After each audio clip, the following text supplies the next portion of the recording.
माता मंडली, मातृ मंडली, छोटे छोटे बच्चे, सभी के अंतर में वही परम पुरुष की सत्ता विराजमान।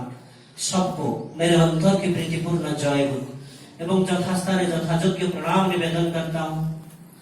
तो आज की इस भव्य हरियासर को हमें प्रदान करके विभुत प्रेम में निमज्जित होने का जो चरम सौभाग्य प्रदान किए हैं श्रद्धेय सुधांशु भारद्वाज दा ने, तो सर्वप्रथम उनके पंच महाजीवन तथा यहाँ के उपस्थित सभी के पंच महाजीवन उस विभू को माथे में वहन करके कैसे सरस सुंदर मधुमय मंजुल हो उठे, ये मेरा एकांतिक प्रार्थना। आज के सत्संग जब शुरू हुआ, कुछ ही लोग थे, मन ही मन सोच रहा था, देख रहा था, चारों तरफ ऐसे देख रहा था, नजर में नहीं आ रहा था कि आज गाना कौन गाएगा, कोरस कौन करेगा, कीर्तन कौन करेगा, बाजा कौन बजाएगा, सब नजर नहीं आ रहा था। तो प्रणाम करते करते बोल रहा था कि प्रभु आप ही देख लीजिए आपकी बात। विश्व भाई जब हमारे कीर्तन कर रहा था, सबको झुमा दिया। इसे कीर्तन के बाद एक दिन परम प्रेम श्री ठाकुर के भाव समाधि होता है। उस परम विभु के माथे से, परम विभु के मुख से मंद्र मधुर स्वर से उसी दिन निश्रुत हुआ था, যখন তোরা সেই ব্রজল্যায় নিত্য রসে মাতিস তখন আমি প্রতি ঘটে ঘটে শ্রীকৃষ্ণ। যখন তোরা সেই নদিয়ার পথে ঘাটে ঘাটে হরিবোল হরিবোল দিয়ে প্রেমে উন্মাদ হয়ে নৃত্য করিস তখন আমি প্রতি ঘটে ঘটে শ্রী চৈতন্য রূপে চৈতন্য প্রদান করি। আবার আমি প্রেমময় রূপে প্রেম বিতরণ করি। আমি নিত্য সাক্ষী স্বরূপ, আমি সব, আমি শ্রীকৃষ্ণ, আমি শ্রী চৈতন্য, আমি श्री रामकृष्ण, আমি सब, আমি सब।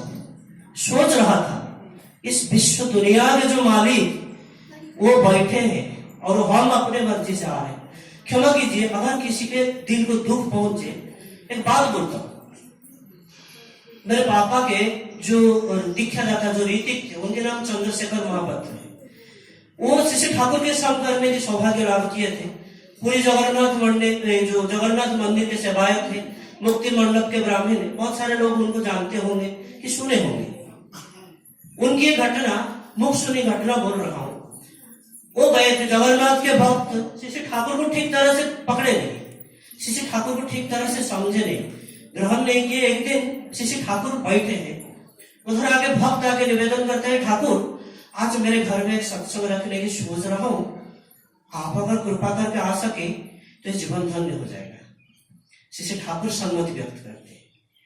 उसके थोड़ी देर बाद और एक भक्त आते हैं और बोलते हैं कि ठाकुर मेरे घर में मैं एक सत्संग रखा हूं, आप क्या मेरे घर आ सकते हैं? तो ऐसे करके 3 लोग आते हैं। श्री ठाकुर को, श्री ठाकुर सबको सम्मति, मतलब सर हिला के मुस्कुरा के सबको सम्मति व्यक्त करते हैं। और ये तो ढेर जगन्नाथ के भक्त ठाकुर को समझे नहीं, और इनके मन में मन आ रहा है कि ठाकुर तो सबको हाँ कर दिए तो कैसे होगा? आइदर ठाकुर ओमनी प्रेजेंट है, मतलब सर्व विद्यमान है, नहीं तो ठाकुर झूठे हैं। इन दोनों में से कोई एक तो हो सकता है। तो तीनों को तो बोल रहे ठाकुर किसके घर जाएंगे? तो सोचे कि शायद जो पहले आया होगा उनको तो पहले बात वचन दिए है ना, शायद उनके घर गए होंगे। फिर उधर किसी और एक भक्त को बुला के पैदल या साइकिल ऐसे कुछ उधर जाके भाग भाग के पहुंचे और वहां जाके देखते हैं कि ठाकुर बैठे। फिर सोचे कि चलो ठीक है, पहले जिसको बोले थे शायद उनकी वचन रक्षा करके आ गए, दूसरी जगह जाते हैं, तीसरी जगह पे जाते हैं और हर जगह वो ठाकुर को देखते हैं। तो ठाकुर तो झूठे नहीं है, ठाकुर सर्व विद्यमान है। हम लोग कीर्तन में गाते हैं ना, हम लोग कीर्तन में गाते हैं जैसे जीवन नाथ जीवंत बैठे। हम लोग कहते हैं ये मेरे जीवन के नाथ है, जो जीवंत है, बैठे हैं, हमको वेट कर रहे हैं और हम अपने मर्जी से आते हैं। आप लोग दूर दूरान से आते हैं, यहाँ हजारों लाखों करोड़ों लोग हैं हैदराबाद में, लेकिन आप लोग ठाकुर के भक्त हैं, ठाकुर को ग्रहण किए हैं, इतने दूर दूरान से अपना सब कुछ छोड़ छाड़ के। नहीं तो संडे यहाँ कौन आता है? ठाकुर को ग्रहण करना इतना आसान नहीं है। आप लोग सब संत है, महात्मा है। गीता में तो वही चीजें बोला गया है कि बहुनाम जन्मनाम होते ज्ञान बान माम प्रपद्यन्ते वासुदेव सर्वमिति स महात्मा सुदुर्लभ। तो आप लोग सब महात्मा है, आप लोग दुर्लभ आत्मा है।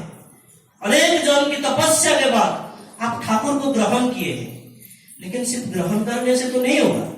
छोटा सा बात बोल के वक्तव्य को विराम दूंगा। इससे पहले तो हम मन कर रहा था दादा से तो और बातें सुने, ठीक है, हरि अनंत हरि कथा अनंत। छोटी सी बात याद आ रहा है, ऐसे भक्तगण परिवेश के सुबह सुबह ठाकुर बैठे हैं मातृ मंगला के सामने। ठाकुर ऐसे बोल रहे हैं सभी को कि आप लोग मेरे पास बैठे हैं, आप लोगों को देख के मेरा दिल कितना भर उठता है, मेरा दिल प्रसन्न हो जाता हूं। लेकिन आप लोगों से कोई जाने की बात करता है या जाने की परमिशन मांगता है, मेरा सीने धड़ धड़ करने लगता है, मन कैसे हो जाता है, जी करता है सबको लिपट के दौड़, किसी को छोड़ने का मन नहीं। ऐसे लगता है मैं सभी के अंदर हूं, मैं सब हूं, आप सब मेरे अंदर समाहित है, मैं आपके अंदर समाहित हूं, सब मेरे हो, सब मेरे हो। लेकिन आप लोगों के तो कोई काम काज है तो जाना तो पड़ेगा। मेरा एक ही चिंता है, हर समय में एक ही चीजें सोचता हूं, आप लोग कैसे शांति में रहेंगे, स्वस्ति में रहेंगे, आनंद में रहेंगे। ये जो सच्चिदानंदमय सत्ता कैसे वर्धनशील होगा, कि उन्नति की राह कैसे बढ़ता चलेगा। और ऐसे सोचते सोचते मेरे अपने बारे में कभी सोच नहीं पाता हूं, मेरा अपने परजन के बारे में सोचने के लिए मुझे फुर्सत नहीं मिलता। वहां बैठे थे शायद सिबतुल्लाह लिमा, ये आलोचना प्रसंग तृतीय खंड में आप पढ़ सकते हैं। तो पूछ रहे हैं जो सर्वकाल के मालिक है वो परकाल की क्यों सोचेंगे। ठाकुर बोलते हैं परकाल को तो आप सोचना नहीं होगा जब आप यह काल को सुधार लेंगे। नहीं तो कितने भी पत्ते चढ़ाओ, कितने भी बेल चढ़ाओ, फूल माला दो, मेरे गड़ू गामछा लेके कितने भी सेवा करो, लेकिन मैं जो बोला हूं उसको अगर आप अपने जीवन में प्रतिफलित नहीं किए हैं वो सब वृथा है। सत्संग आते हैं नहीं तो दादा एक बार बोले थे स्पिरिचुअल एंटरटेनमेंट है, साधना खुद को करना होगा। 1.5 घंटे की सत्संग में 1 घंटे तो भजन कीर्तन में जाता है, आधे घंटे में 5 मिनट जय राधे राधे, 25 मिनट बाकी रहता है, 5-7 मिनट 8 मिनट कुछ बोलते हैं, सुनते हैं। उससे क्या होता है कि जैसे दिया जलता है ना, एक ये जो होता है ना इसको तेजने के लिए जैसे होता है, सत्संग वैसा काम करता है। करना आपको होगा जो ठाकुर बोले हैं, वही विधान के चल के अपने जीवन को सरस सुंदर मधुमय मंजूर बनाए। सर्वे भवन्तु सुखिनो सर्वे सन्तु निरामया सर्वे भद्राणि पश्यन्तु मा कश्चित् दुःखभाग् भवेत्। जय गुरु। वन्दे पुरुष।